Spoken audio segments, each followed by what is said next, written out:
despite the increasing spirit of secularism and the obvious pluralism that are now part of the social order.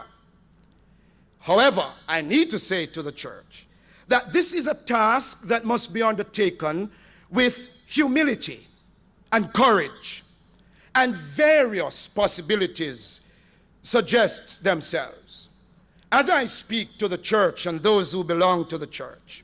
One, there is a service to be rendered simply by keeping before the society's attention the necessity of morality for the whole community. Two, there is need for a serious attempt to be made to define moral issues and their implications without oversimplification or any claim to have exclusive rights to the correct answers and to absolute wisdom. Three, there is a place for commitment to ideals that transcend political party strategy or sectoral self-interest.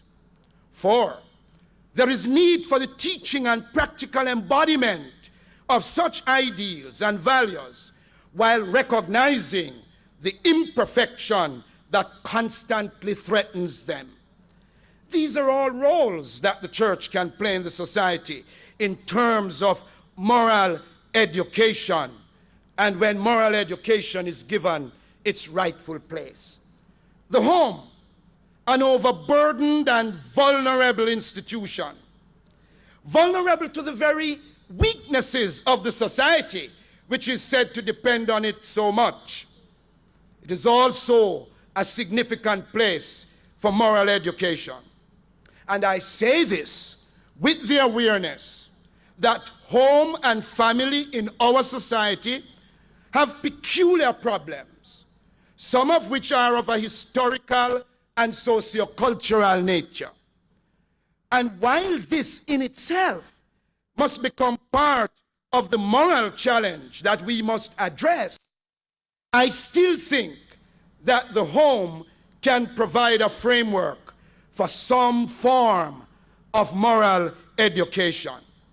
If you ask me, in what way can the home provide this? Let me name some things that suggest themselves to me. I believe that the home provides the best framework, at least for a basic understanding of what it means to live in community. Two, I believe that the home provides a framework for inculcating values that lead to the appreciation of the human person.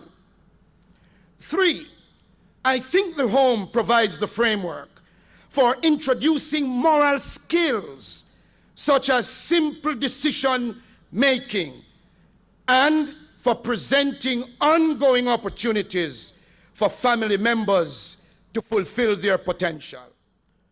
All of this will, of course, take place in more or less sophisticated ways and with the support of other groups, including civic and community organizations. The latter have their own roles in the moral education process as they seek to make their contribution to community development. I am tempted, and I shall not pass. I need to say a word about the media. The media, both print and electronic, are worth a thought at this point. Critics of the media, and especially of television, may very well exaggerate their negative moral influence. However, the opposite claim of moral neutrality, often made on behalf of the media, especially by the media themselves, may be a stronger claim in theory than in practice. If it is argued that the media are means rather than ends, or that they reflect what happens rather than create what happens, and therefore in themselves exert no moral influence, then there are two things I would like to say in passing. First, there are occasions when it seems that the media are more than a means, such as when they create what are known as media events, or when they create media personalities. Such events are the media's own projections, measured solely by their impact. This capacity must be of some significance in terms of at least potential moral influence, for good or for ill. Without some positive effort, it can be more for ill than for good. Secondly, in playing the role, the terms on which they do this, whether directly or indirectly, they share in the educational process. Morality cannot be totally divorced from this. My friends, may I suggest that a telltale sign of the necessity for morality is what I would call the absence of public moral accountability. Unfortunately, it seems almost impossible for the most honest persons to become engaged in political activity without coming under suspicion. The whole administrative structure, including the public service, tends to be tainted. Mistrust, suspicion, cynicism become the standard reaction in our society. And this tends to happen where there is a moral vacuum. Even if it is worse elsewhere, it matters little. The effects here are bad for everyone. With the political culture itself becoming so directly identified with corruption and its attendant misdemeanors, it has not taken much for the politicians to become scapegoats for all the ills and consequences of malpractices of a political nature, of a public nature. And politicians themselves are guilty of doing this in the partisan political charges and countercharges which they trade. Yet such things are not always necessarily attributable to the political culture or to it alone. One of the things that we can say about our community now is that the business ethos is coming under greater and greater scrutiny. And it is also betraying features of the empty shrine at the center. Materialism and pragmatism are controlling factors. What is good is what works to achieve desired ends. Such ends being entirely materialistic, probably profits. Economic values are ultimate values. Whatever vision of possibility there is of making more, this vision of possibility is turned into a law of necessity. The market then becomes the model for the total society, rather than just being an aspect of the society. And this model is basically one of possessive individualism without the constraint of moral values, ensuring a responsibility toward the common good. My friends, I am no expert in this area, but I would suggest that if the market becomes the model for the total society, then soon, if not already, human persons will simply become cogs in the economic machine. Then family life is going to be put under further stress because of the aggressive rat race. Then national interest is going to be sacrificed even more for individual self-interest. And then our environment is going to be degraded even more. These are some of the dangers if the market becomes the model for the total society rather than being an aspect of it. I just would like to make mention of one more thing that I think is a telltale sign of the necessity of morality. It is what I call our increasing dependence on legislation.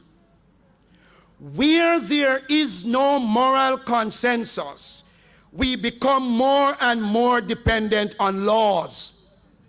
On the one hand, there are complaints or warnings about our becoming an over-legislated society, while on the other hand, there are more and more calls for laws to be enacted, and there are promises of more laws to deal with all sorts and conditions of things.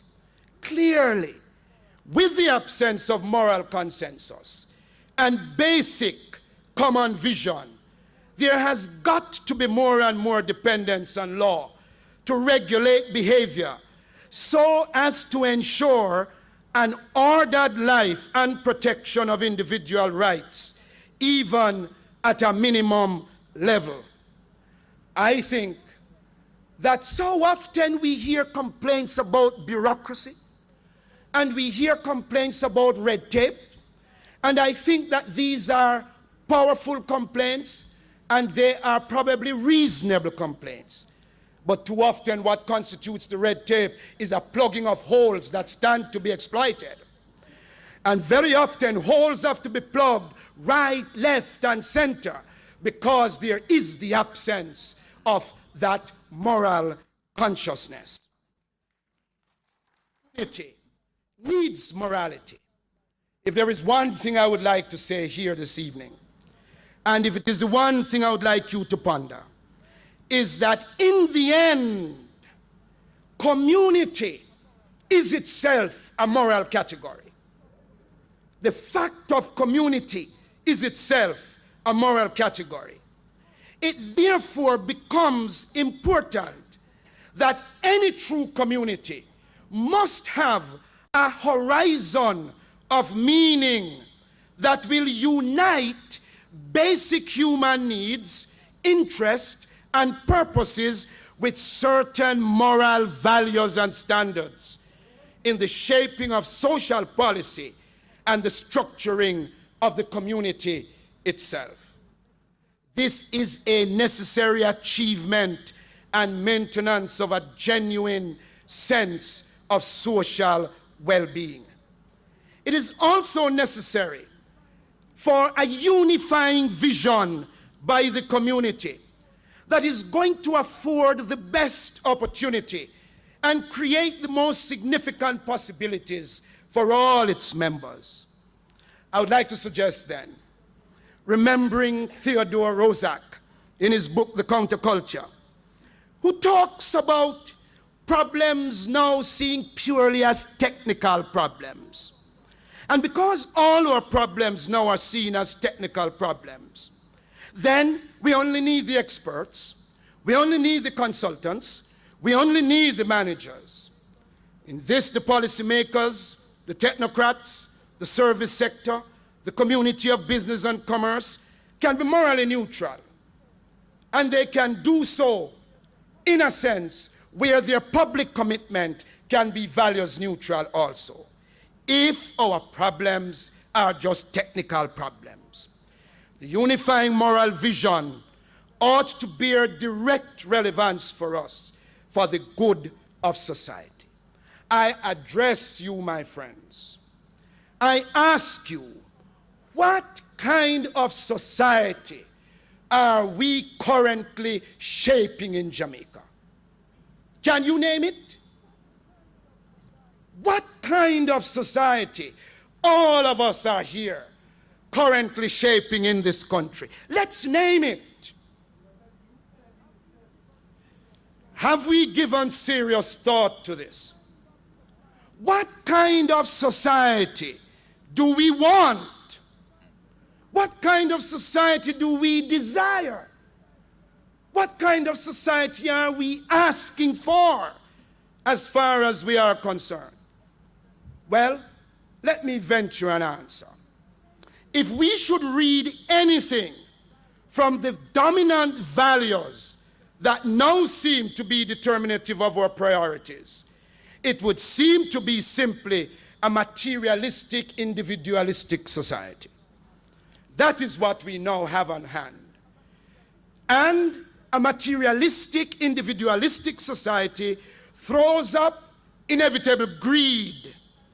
disparities and inequities, domination and dependence, structural disadvantages and dislocations.